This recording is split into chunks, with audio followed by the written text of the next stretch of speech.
Bismillahirrahmanirrahim. Magacaygu waa Maxamed Xungur. Waxaan maanta halkan ku qabanayaa gabayaan ugu magac daray Gandoodsi. Gabaygan wuxuu ka mid yahay silsilad suugaaneed uu furay Cabdishakuur Jeego, Abwaan Jeego uu furay. Waa silsilad ugaga marka dee rag badan ay ka soo qayb galeen. Ana maanta codkayga ka qaadan doona insha Allah. Gabaygan galiyo waxa koobaad anigu aan tirada ku saarayo waa gobolaysiga. Kaasoo aan isleeyahay wax dadka iyo dalkaba tan ugu jirta maaha.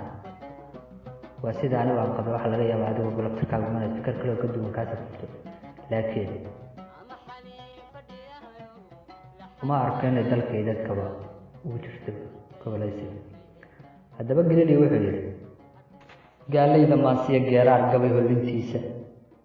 ama gurowga bilal iyo jiifta godolkeeda suugaan kidigeed gacalo waa gardhiya baare waa sida geed caleen iyo miro guduutaaye waa caano geel iyo gasiin gaajo lagu reebo waa qaanse toogliyo gamuun ganis ku habboone waa gar xaji lagu gooyiyo golo nabaadoone waa ammaan gabar loo tirshiyo gaafaf laga heeso caqli gaabse ma garto waqi waa u gunuunuse balaan murtida galaan soo daro waa badan gurine balaan murtida galaan soo daro waa badan gurine dhaaxay asqooladu gabiyan garasho meel dheer guyaal dhaaxay samaha geegeen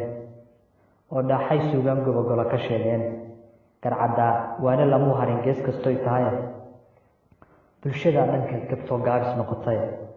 hadday waxa loo golleeyahay garan lahaayeen cadownimo gaadaysteen goorya ayaane guryo samaan degi lahayn ee gebi barwaaqaan afartaa waa gafaan galniyo gondolooladeene afar kale gaddaanahay ragoo waan gingimayaaye googoynta gobolaysiga goosmo iyo laan waa qabyaaladiina gumayso gunta loo xidhay waa tiyo garays loo talay goonno iyo shaale waa tiyo guurti loo diro geeda loo xaadhay waa dano reer galbeed watiyo duudsi gamaamadane seeraha golka laga leeyahay garanba maysaane sida naloogaa siradada garanba maysaane oo goonyaha ma eegtaan galab qureetaaye hubsiimo waad ka guudheen geediya hayaane awr in la soo gudaad gar ka sii qabateen afartaa gaatan cadaawiye gamaca soomaalde afar kalaase gorfeen rabtiyo geesi hadalkii midigaa leefa gaaruun gowrac iyo ceego gigta qarax lagu hoobtiyo geeridiiyo hooge gablan hooyada noqotiyo guriga reer dhimay geenyada kufsiga lagu diliyo gardarradiiyo xooga qurbood hayeenkii laga dilo guuri kari waaye dugsi iyo gabaad u noqotay geyiga soomaali ka gilgisha gacalayaalo gunnimo waa taasi